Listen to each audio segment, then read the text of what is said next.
PodCastle, episode 769, In the Woods Somewhere or Stories Never Leave by Victor Forna, for Tuesday the 10th of January 2023. The story is read by Mustafa Mbaki Diop, Adan Nadi, and Somto Ihezwe. It is hosted by myself, Shingai, and is rated PG-13.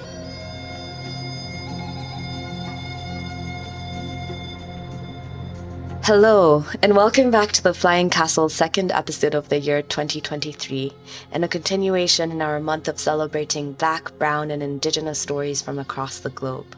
If you haven't already guessed, I am Shingai Njeri Kagunda, the co-editor of PodCastle magazine and your host for today's story. As much as it will honestly be so difficult trying to do the story justice and praise, I promise I will try my very best. Today's story is In the Woods Somewhere, or Stories Never Leave, by the brilliant Victor Forna. It was previously published by Bad Form's African History issue, and PodCastle is deeply honored that we get to bring attention back to it now. There's a Swahili storyteller call that is Hadithi Hadithi Hadithi Njo, which means story, story, story come.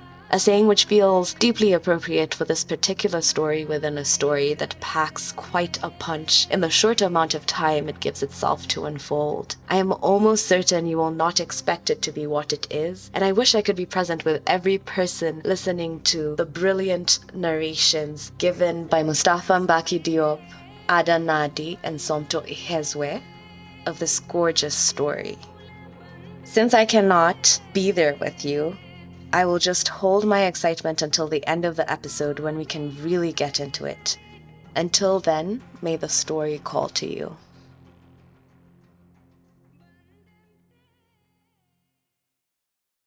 In the Woods Somewhere, or Stories Never Leave, by Victor Forna. Read by Mustafa Mbaki Diop, Adogo Nadi, and Somto Ihezwe. God slapped those who summoned them. We shouldn't have been there, but we were, hiding behind the kola nut tree, peering into the silver night. Parents worried over our empty beds back home. And that's why we can tell you today, beside this fire, how the old god was summoned from underneath the earth. Bayamba, who had changed his name to Peter. To Reuben. Don't interrupt me. But we are both telling the story. Whatever. Bayamba, who had changed his name to Reuben, was the only one who opposed the invocation. These things always go bad, he said. By Massim, chief of traditions, gave Bayamba a reply. We prayed to the god that those priests brought from their lands. We prayed to his son. We even used their shotguns. Has any of that helped us against these? What's the word? The Catholic stayed quiet, blinking too many times. During his silence, we sighted Thara coming out of a nearby hut. Thara wasn't even... You don't know that. What does it even matter to the story? And if she wasn't a virgin, tell me, would her blood have accomplished the summoning? Tell what needs to be told, or I will take it from here. You could never tell this story better than me. I only mentioned that so they'd understand why the god slapped Thara when he arose. Anyway, before all that, Thara walked naked, hugging herself to cover her breasts from the cold and the lustful eyes of the elders. They didn't look at her that way, come on. Whatever. The elders led Thara to a small rectangular pit. By Massim showed her how she must stand over it, feet apart, and resting on the longer sides of the opening. Thara stood for a while. Then her blood, streaking down her legs, began dripping into the pit. 1, 2. At the third drop, Massim started chanting an uncanny tune, flinging his feet before him like a rabbit in want of freedom from a snare. Could just say he danced. Massim danced and chanted strange words to please the god and lure him out. Keep quiet.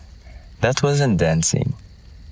After minutes of his jerky movements, Massim set dried kola nuts on fire and dropped them into the cavity over which Thara still bled. Pale red smoke flooded the pit in seconds. The breeze grew colder, and a fetid smell loomed in it. Thara fell on her back, away from the hole, and was screaming as smoke writhed around her and the elders. This is pure evil, Bayamba might have said, but we couldn't hear him. If you don't close your mouth.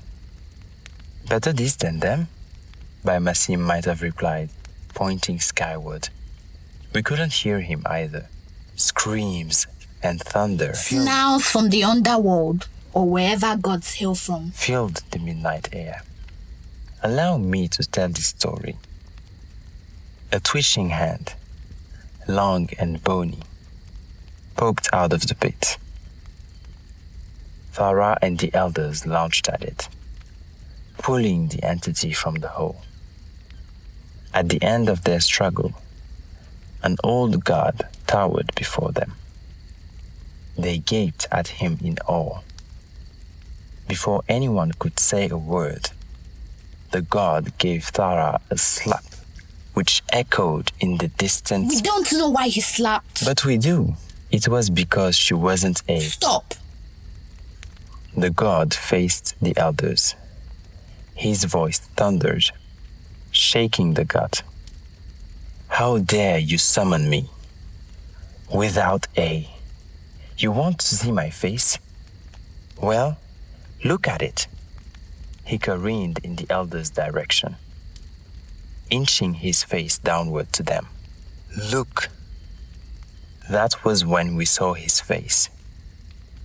His face was... No. There was no face where his face should have been. Words came from a slit in the base of his neck.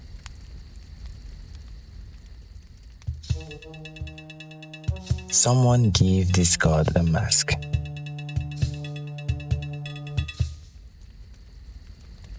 When one invokes gods, he must keep them a face. A mask... The mask tradition originated here, before people started wearing them for ceremonies and entertainment. Who asked you? But yes, most gods have no face. It's either a pit of swirling darkness, or, as was with Okolung, the summoned god, protruding flesh, like a breast without a nipple.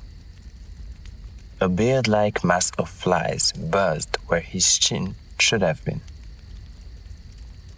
Massim dashed homeward in the night for a mask. It had skipped his mind to have one with him, and the scene, pot-bellied, out-of-shape man racing to save our village, was quite tragic. Now you call it tragic. Didn't you laugh? Sad things are usually very funny. And if you interrupt me one more time, we'll fight here. Massim returned, breathless, sweating. The mask he brought was a carved wooden helmet, with eyes, nose, lips squashed close together at the center. He handed it to Okolung. Though without eyes, the god vetted the mask, rubbing it with his fingers, holding it close to his not face.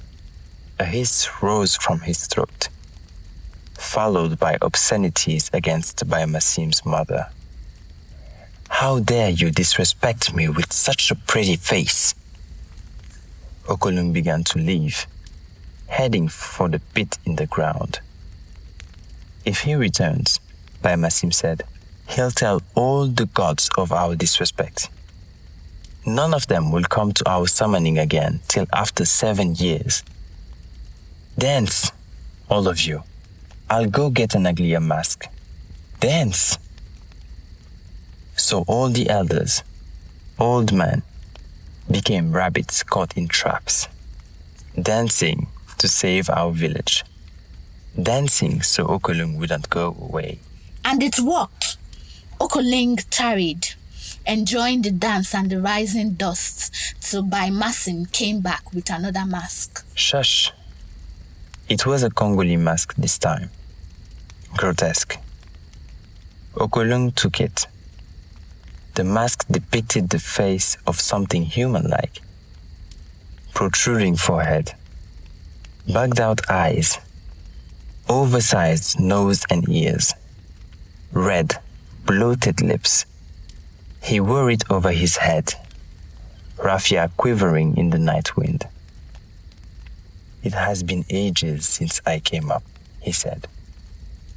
Tell me why you have called on me. Payamba answered in haste. Aliens. Our village is under attack from aliens. Sorry, I wanted to be the one who revealed that to them. You're ruining the story. I don't like you. You love me, sweet brother. And I think we're telling the story pretty well. Wannabe won't show in Granite Kanda spaceships.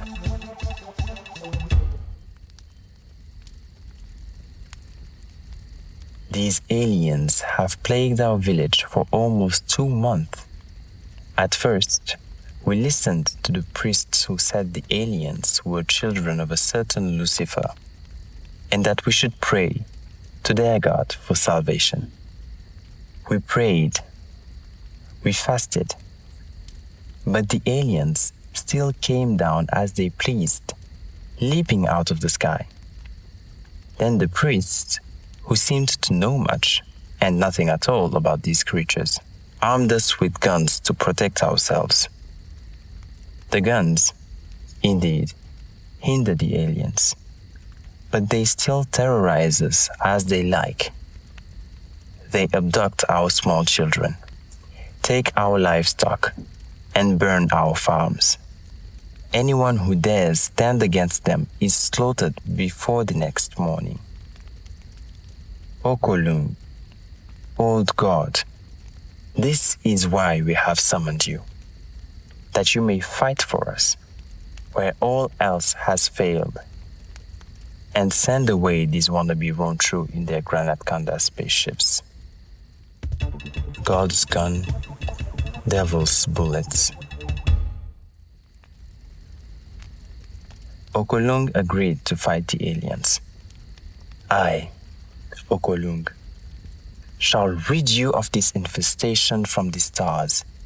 All he asked the villagers for were 2 shotguns. The bullets he'd use in them wouldn't be ordinary, but white cowries from the riverside. We eavesdropped from behind swaying shrubberies as the elders gave the god Ronko to wear, to cover his private parts. I'll punch your mouth. But that's a good detail, no? Anyway, the elders handed Okolung the guns and the bullets he requested, then gestured him with raised lanterns to the woods, wherein a charred clearing lay. We stalked the god in the shadows. His steps echoed through the silence of the night, haunting our ears. What happened when Okolung entered the forest, my sister and I cannot agree on. I saw the old god walk into an ambush. The sky people knew he was coming. Before he could draw out his shotguns, they rained giant chains on him, which snaked around his limbs, yanking him into the air. Okolung was helpless, struggling, shrieking as the aliens flew off with him, never to return. But I saw a great battle. Okoling entered the clearing. The aliens were there in their spaceships. The Congolese masked god cocked his guns, aimed skyward, and growled, "Leave my people!" Cowrie bullets took wind. Spaceships exploded into fires of different colors. "I am Okoling," he asserted. "These are my people." He fought the attacking aliens off, knocked some out with the back of his guns, shot at others, destroyed spaceships. The clearing was loaded with the odor of death. Okoling stood triumphant in the end, guns resting on his shoulder. The old god marched across the dark to the underworld, or wherever old gods hail from. Doesn't even matter what happened there in the woods. Aliens will never attack us again. Okolung fought on our behalf, as old gods often do, and saved us all. It was after this action, be it selfish betrayal by a man or epic battle between God and aliens, that we hurried home, back to our worried parents. This is the end of the story. But we'll tell it again, won't we? Of course. Story go, story come. Plot twists and euphemisms.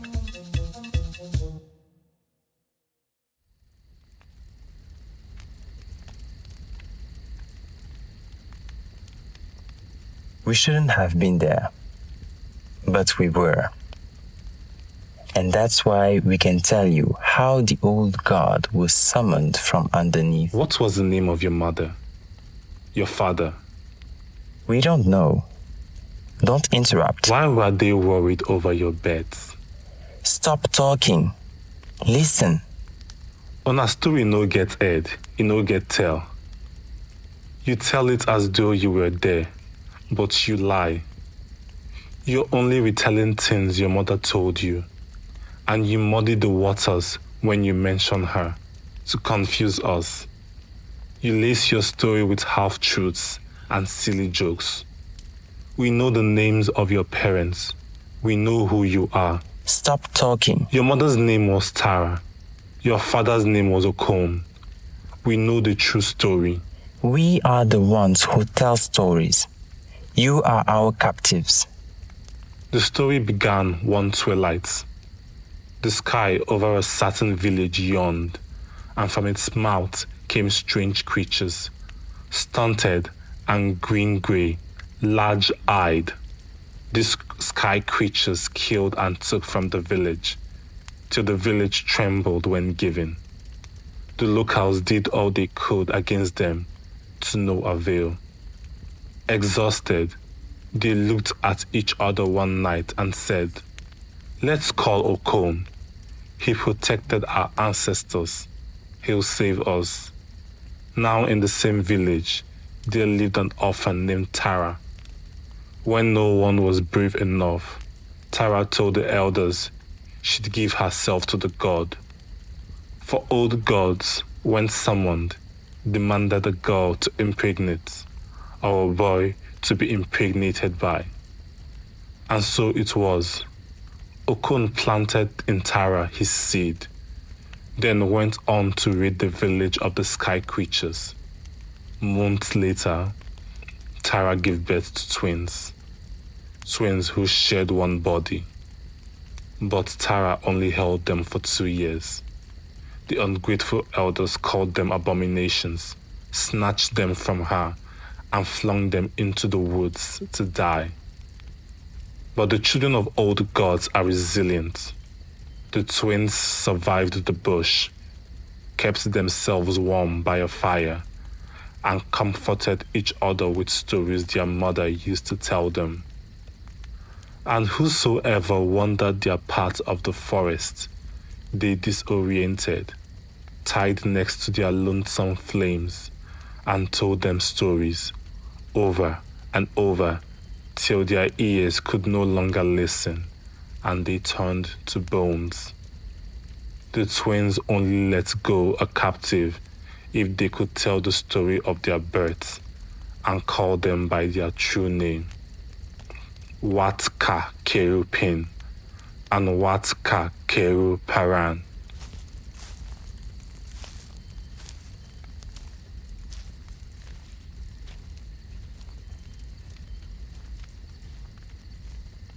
I wish we didn't have to let them go. Now we're alone again. Don't cry, brother. Others will come.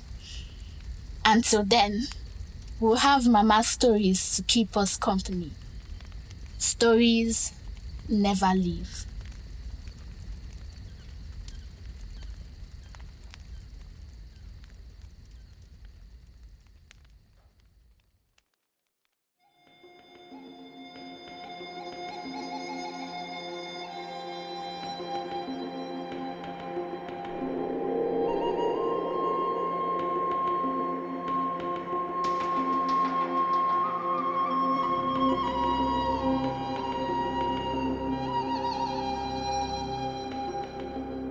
And we're back. That was In the Woods Somewhere or Stories Never Leave by Victor Forna.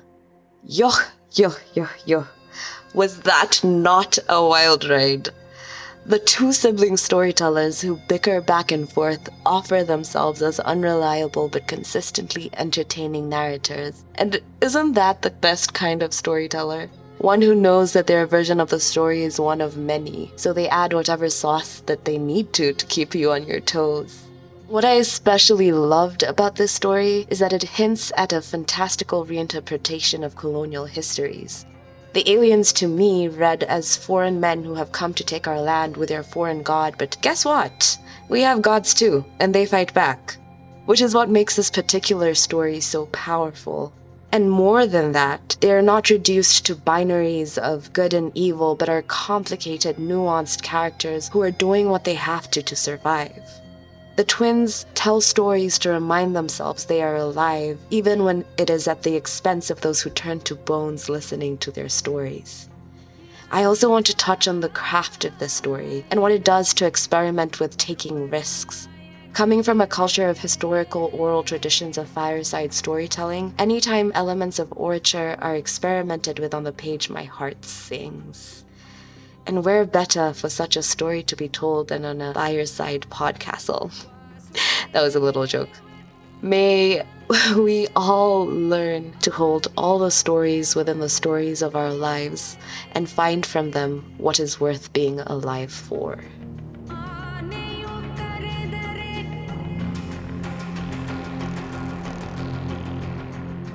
And that is it for our show this week, friends.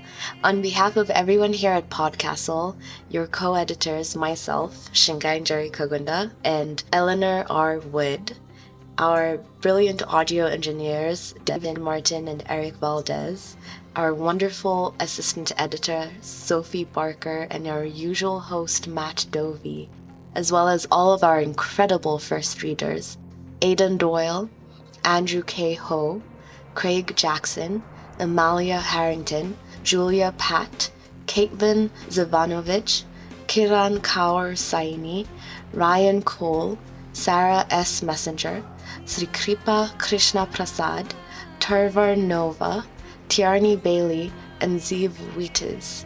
Thanks for letting us share another story with you. Be sure to share this episode with all your homies, all your family, all your friends. Reach out to us on social media, and if you'd like to keep up with all Escape Artists podcasts, head to patreon.com/EA podcasts for more. And now the legal bit. PodCastle is part of the Escape Artists Foundation, a 501c3 nonprofit.